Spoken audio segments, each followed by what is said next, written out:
Hey everyone, Marco here. Today's video will attempt to cover everything you need to know about Luminous Ink, but we're afraid to ask. Now, first of all, yes, the drop rate is rare. How rare, you ask?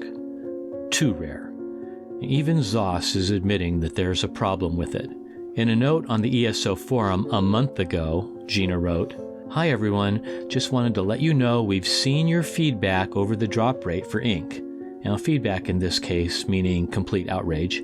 "We found that ink is not currently dropping from boss enemies, and we'll be fixing that in an upcoming incremental. So it's been a month, and I've still never seen a boss of any kind drop the ink. I've seen trash mobs in 4-man dungeons drop it, never a boss." Okay, so Gina continues, "Additionally, we did double check and confirm ink is dropping as intended from nodes. Though it's worth reminding everyone that ink will only begin dropping from nodes after you've completed the Netch quest.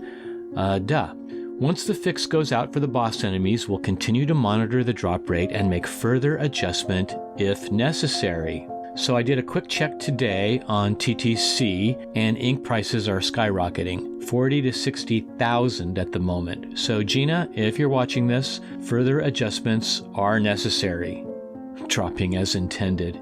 LOL. If you believe the random posters on Reddit, some folks are getting dozens of drops in just a few hours of grinding, while others are going days without harvesting a single one. Now, there could be loads of factors and reasons in those anecdotal accounts. Reading Reddit is sort of like going to Ripley's Believe It or Not. So is there a cooldown on ink? Apparently not, but I believe it's very much like the rare drop rate settings that ZOS has for public dungeons. The first drop is somewhat more likely, and after that, the odds drastically decline. The exact odds are still a mystery. Navigating an asteroid field is approximately 3,720 to 1. Never tell me the odds. The funny thing is, ZOS desperately wants us all to get into scribing, so I'm sure there's a lot of chatting about ink drops over at Bethesda. During the latest ESO preview on Twitch, Gina once again talked about improving the ink drops. What do we have next? I actually don't remember what we have next. Luminous Ink sourcing. Folks, I definitely saw people in chat asking, like, what about ink? More ink sourcing. So yes, we hear you. In this update, we are going to be adding some Luminous Ink to treasure chests and to heavy sacks. So treasure chests and heavy sacks, okay. And I'll be checking out the PTS on Monday to see if I notice any difference. But the actual game patch isn't going live until August 19th, which means prices will still be high and profitable if you're a seller. I'll show you a couple of ink farming methods that have worked for me. As you might notice, I'm in northwestern Bleak Rock Isle, harvesting from Halmera's house, skipping around Hazen's Folly, and continuing north to Hunter's Camp. Obviously, you'll want to slot Master Gatherer and Plentiful Harvest in your champion points tree. Now, the Ring of the Wild Hunt mythic item will increase your sprinting around speed by 45%, so that's another good tip. This area of Bleak Rock has very few mobs aside from the odd wolf here and there. All the nodes replenish about every 5 minutes depending on zone population and how many other players or bots are farming. A few other tips.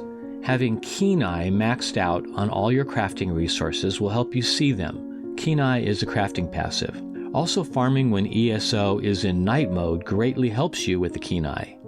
And for those of us that are on PC, enabling the add-on map pins or harvest map is a huge time saver, although it does rather make the game landscape look hideous. It would be nice if ESO had an animation or rang a bell or something when we gained a Luminous Ink. Something to show us that our toil isn't just in vain.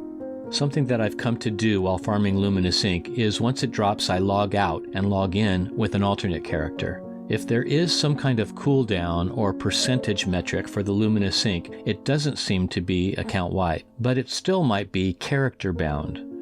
In the examples that I filmed for this video, it took about 10 minutes to get my first double yield of ink. Then after logging into an alternate character, it took me another 25 minutes for an additional ink drop. Bleak Rock is a very relaxing zone and easy to do a regular route on, especially if other folks aren't bogarting your path. Off hours and farming on days that aren't Saturday and Sunday might also be advisable. I filmed on Sunday morning, so there were others around, some who seem to also be farming. One other tip, something I did today. I ran an alt through the Indrik quest. You get 3 ink, and it took about 25 minutes, so it might just be worth it to do the whole tedious scribing questline over and over with your alts. It's all up to you. The ink that you get from the quest does count towards your achievement totals, if that's something that you track. One last tip. You might say a little prayer to RN Jesus to help you before you start your farming. I do hope the odds are in your favor. May the odds be ever in your favor. As always, I'm Marco. I'll see you at Bleak Rock Isle farming some ink. Be kind to other players out there, and keep exploring.